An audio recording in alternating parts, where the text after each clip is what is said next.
¿Soy el villano por cerrarle la puerta a mi propia madre? Para entender por qué hoy estoy dudando si soy un mal hijo o no, hay que regresar muchos años atrás. No a un evento específico, sino a una forma de vivir que, durante mucho tiempo, pensé que era normal. Crecí en una casa donde todo podía cambiar de un día para otro. Literalmente. Mi mamá, Rosa, siempre fue una persona impulsiva, no en el sentido bonito de aventurera, sino en el caótico. Si se despertaba de malas, podía decidir que ya no le gustaba la ciudad. Si tenía un problema con alguien, la solución era irse. Si algo no salía como ella quería, explotaba y luego actuaba como si nada hubiera pasado. Mudanzas repentinas, cambios de escuela sin previo aviso, decisiones tomadas en caliente y comunicadas cuando ya no había opción de opinar.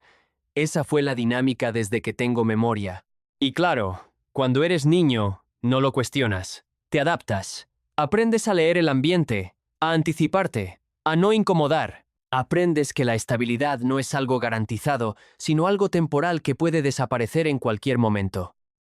La comunicación en mi familia siempre fue rara, nunca directa, nunca sana. En lugar de decir lo que sentíamos, lo disfrazábamos de bromas pesadas, sarcasmo, comentarios pasivo-agresivos. Si algo dolía, se minimizaba. Si alguien se ofendía, era muy sensible. Si alguien lloraba, era exagerado. Ese lenguaje emocional torcido se volvió lo normal. Yo crecí repitiendo esos patrones sin darme cuenta.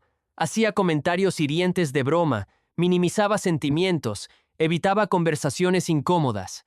Y no fue hasta muchos años después, ya en terapia, que entendí que eso me estaba afectando en absolutamente todas mis relaciones. Parejas, amistades, trabajo, todo. Pero en ese entonces, yo no lo sabía. Solo sabía sobrevivir. La adolescencia y las decisiones mal pensadas. Como muchos, llegué a la adolescencia con las emociones revueltas y cero herramientas para gestionarlas. Tomé malas decisiones, me peleé con medio mundo y usé la idea de irme lejos como escape, igual que mi mamá había hecho toda su vida. Cuando llegó el momento de la universidad, me mudé a otra ciudad, no solo por estudiar, sino porque sentía que necesitaba aire, distancia, un espacio donde pudiera empezar de cero. Y aquí viene una parte que hoy veo con mucha culpa. Mi mamá decidió apoyarnos económicamente para que pudiera quedarse con nosotros durante los veranos. Todo se hizo con el permiso de mis abuelos, claro, pero nuestra situación económica no era buena. En ese momento yo no dimensioné lo que eso implicaba. Pensé que era normal, que así funcionaban las cosas. Hoy, con la cabeza más fría, me doy cuenta de que fue una carga enorme que aceptamos sin pensar. No solo económica, sino emocional. Porque Rosa no llegaba como invitada. Llegaba como figura central, como alguien que imponía ritmos, opiniones, reglas no dichas. Y yo, por costumbre, lo permitía. El tiempo pasó. Me gradué. Conocí a Lucía. Lucía y la promesa de una vida distinta. Lucía es todo lo contrario a mi familia. Tranquila, reservada, cuidadosa con las palabras. No es de confrontar ni de alzar la voz. Es de observar, de sentir profundo, de guardarse cosas, a veces demasiadas. Desde el inicio supe que juntar esos dos mundos iba a ser complicado. Nos enamoramos, nos casamos y con eso vino una realidad inevitable. Mi mamá y mi esposa iban a convivir más seguido. Y ahí fue cuando todo empezó a descomponerse de verdad. Rosa nunca fue grosera de forma directa. No gritaba insultos abiertos ni hacía escenas evidentes frente a otros. Lo suyo era más sutil y, por lo mismo, más dañino. Comentarios disfrazados de preocupación, comparaciones innecesarias, observaciones incómodas lanzadas como chistes. Lucía, por su personalidad, no respondía, no se defendía, no confrontaba. Solo se iba cerrando más y más. En mi familia, ese silencio se interpretaba como arrogancia, como sentirse superior, como ser mamona.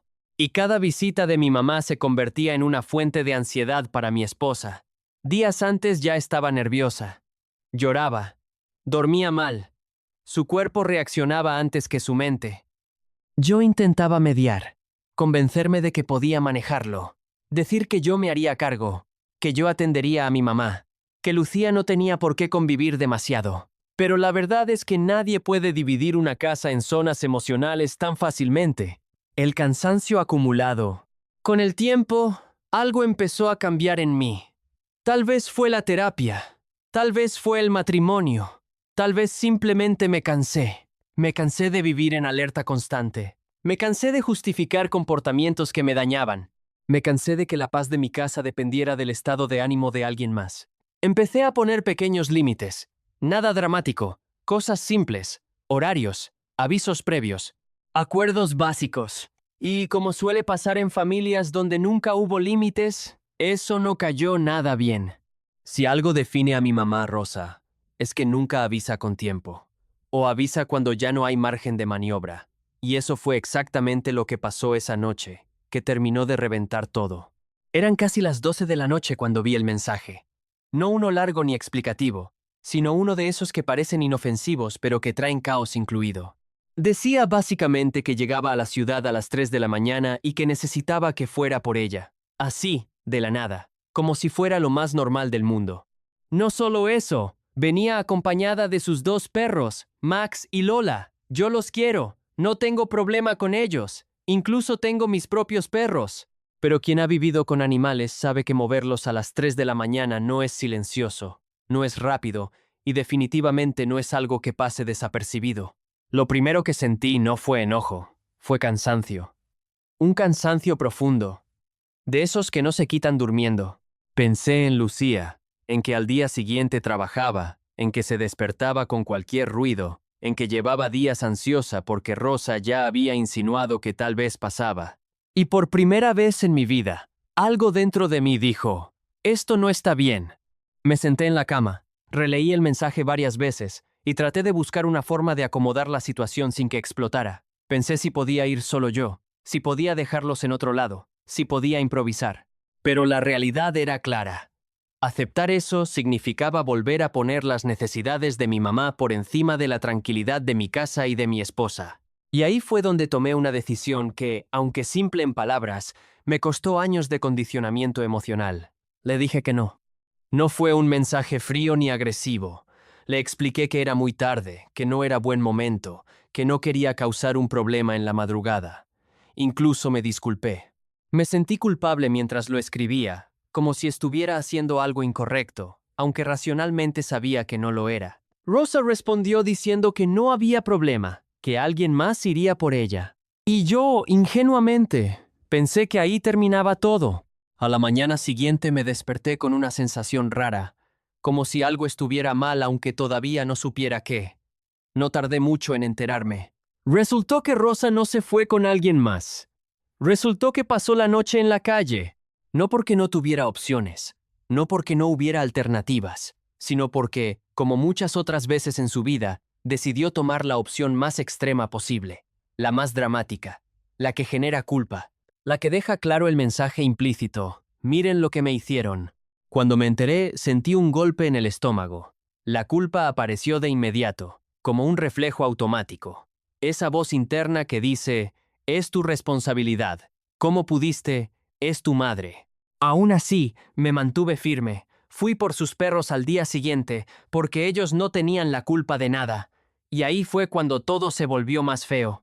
Desde que la vi, Rosa estaba furiosa. No habló, gritó, me reclamó, me dijo de todo. Elevó la voz como siempre lo hace cuando quiere imponer su narrativa. Y, como ya es costumbre, en medio de todo lanzó comentarios contra Lucía. Comentarios innecesarios, hirientes. Como si ella fuera la culpable de que yo hubiera dicho que no. Sentí una mezcla de vergüenza, enojo y hartazgo. No era la primera vez que pasaba algo así, pero sí fue la primera vez que, en lugar de justificarla, sentí que algo dentro de mí se rompía. Ya no podía seguir fingiendo que esto era normal. Horas después, Rosa me llamó, esta vez con un tono distinto, más calmado, pero cargado de victimización. Me pidió si podía quedarse con nosotros una semana. Solo una semana, decía. Como si el problema fuera la duración y no la dinámica completa. Y ahí fue cuando tuve que enfrentar la verdad que llevaba años evitando. No era solo que Lucía se pusiera ansiosa. No era solo que hubiera comentarios incómodos. No era solo que hubiera gritos. Era que yo ya no tenía paz mental. Cada visita era un desgaste. Cada interacción me dejaba drenado. Vivía anticipando conflictos, preparando excusas, apagando fuegos emocionales que ni siquiera había provocado. Le dije que no. No porque no la quisiera, no por castigarla, no por venganza. Le dije que no porque necesitaba proteger mi hogar, mi matrimonio y mi propia salud emocional. La reacción fue exactamente la que cualquiera que haya crecido con alguien impulsivo puede imaginar. Más reproches, más culpa, más todo lo que he hecho por ti, más drama. Y aunque esta vez no cedí, la duda empezó a instalarse en mi cabeza. Después de todo eso, me quedé pensando demasiado. ¿Hasta dónde llega la responsabilidad con los padres? ¿En qué punto poner límites se vuelve egoísmo? ¿Estoy siendo cruel o simplemente estoy rompiendo un ciclo que me ha lastimado toda la vida? Porque nadie te enseña a decirle que no a tu mamá cuando creciste normalizando el caos. Nadie te explica cómo dejar de sentirte el villano cuando por primera vez eliges tu bienestar. Y ahí me quedé, con esa pregunta atorada en el pecho. Después de negarme a recibir a mi mamá, algo cambió dentro de mí, pero no de forma inmediata ni bonita. No fue liberador, no fue un «qué orgulloso estoy», fue una incomodidad constante. Como traer una piedrita en el zapato que no te deja caminar bien. Porque una cosa es decir, voy a poner límites, y otra muy distinta es convivir con la culpa que viene después. Yo crecí con la idea de que a Rosa había que entenderla siempre, que sus arranques eran parte de su personalidad, que si gritaba, insultaba o tomaba decisiones extremas era porque así es ella, y que el resto del mundo tenía que adaptarse. Nunca se nos enseñó a cuestionar eso, nunca se habló de consecuencias, solo de aguantar. Y aunque ya estaba en terapia, una parte de mí seguía programada para pensar que yo estaba haciendo algo mal. Esa semana Lucía estuvo distinta. No lloraba, pero se le notaba. Estaba más callada, más tensa, dormía mal, comía poco. Y eso me partía más que cualquier grito de mi mamá. Porque Lucía no es una persona conflictiva. No responde mal, no se defiende atacando. Ella absorbe todo. Y durante años absorbió comentarios disfrazados de bromas, silencios incómodos, miradas de desaprobación y frases que parecían pequeñas pero que se le clavaban como alfileres. En mi familia, si no eres extrovertido, si no contestas rápido, si no haces ruido, te tachan de mamón. Y Lucía, con su forma tranquila de ser, nunca encajó. Ella jamás me pidió que dejara de ver a mi mamá. Nunca. Solo me decía cómo se sentía. Y yo, durante mucho tiempo, lo minimicé sin darme cuenta. Decía cosas como, no lo hace con mala intención, o así se lleva ella. Hasta que un día, ya después de todo este episodio, Lucía me dijo algo que todavía me resuena. Me dijo que cada vez que Rosa anunciaba una visita, ella sentía que su casa dejaba de ser su refugio. Eso me cayó como un balde de agua fría. Ahí fue cuando empecé a ver el problema desde otro ángulo. No como hijo, sino como esposo. Porque al casarte, haces algo que no siempre te explican bien. Formas una nueva familia. Y eso no significa abandonar a la anterior, pero sí significa que las prioridades cambian. Yo había pasado años tratando de equilibrar las cosas, creyendo que podía quedar bien con todos, pero la realidad era que siempre alguien terminaba pagando el precio, y casi siempre era Lucía y yo mismo. Me di cuenta de que estaba repitiendo el patrón de mi infancia, solo que ahora el daño no era solo mío. Durante esos días, Rosa siguió mandando mensajes, algunos más calmados, otros pasivo-agresivos, otros directamente hirientes. Era como si estuviera probando distintas teclas para ver cuál me hacía reaccionar. Antes, cualquiera de esos mensajes me habría hecho correr a resolverlo todo. Esta vez no. No respondí de inmediato, no expliqué de más, no me justifiqué hasta el cansancio. Y aunque por dentro me sentía fatal, algo empezó a acomodarse. Una especie de silencio nuevo. Incómodo. Sí, pero también necesario. No voy a romantizarlo. Poner límites duele. Duele porque te enfrentas a la versión de ti que aprendió a sobrevivir complaciendo. Duele porque el otro no siempre entiende. Duele porque muchas veces te van a llamar egoísta, ingrato o cruel. Pero también entendí algo importante. El hecho de que alguien se enoje con tu límite no significa que ese límite esté mal. Ahí fue cuando me hice una pregunta que nunca me había hecho en serio. Si esto fuera cualquier otra persona, ¿aguantaría lo mismo solo porque es familia? Y la respuesta fue un silencio larguísimo. Después de esos días de mensajes incómodos y silencios largos, pasó algo que no esperaba. Mi vida se volvió más tranquila, no perfecta, no libre de estrés, pero sí más silenciosa, menos tensa. Y eso, curiosamente, me hizo sentir peor al principio. Porque cuando creciste en el caos, la calma se siente sospechosa. Empecé a notar que ya no me despertaba con ansiedad revisando el celular, que ya no estaba anticipando el próximo drama, que en mi propia casa podía caminar sin sentir que algo estaba a punto de explotar. Lucía también cambió. Volvió a cantar mientras cocinaba. Dormía mejor. Ya no se ponía rígida cada vez que sonaba una notificación.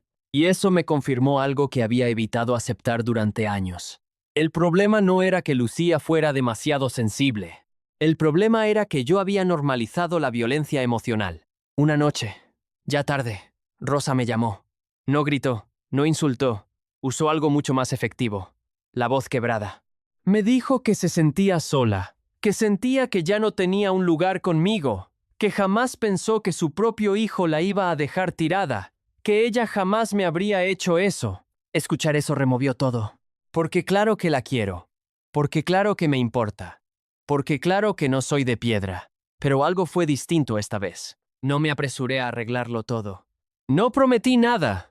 No corrí a rescatarla, y no porque no me importara, sino porque por primera vez entendí que ayudar no siempre es ceder. Mi mamá no es una villana de caricatura, no es mala por sistema, es una persona con heridas, con impulsividad, con patrones que nunca trabajó. Pero entender su historia no significa sacrificar la mía.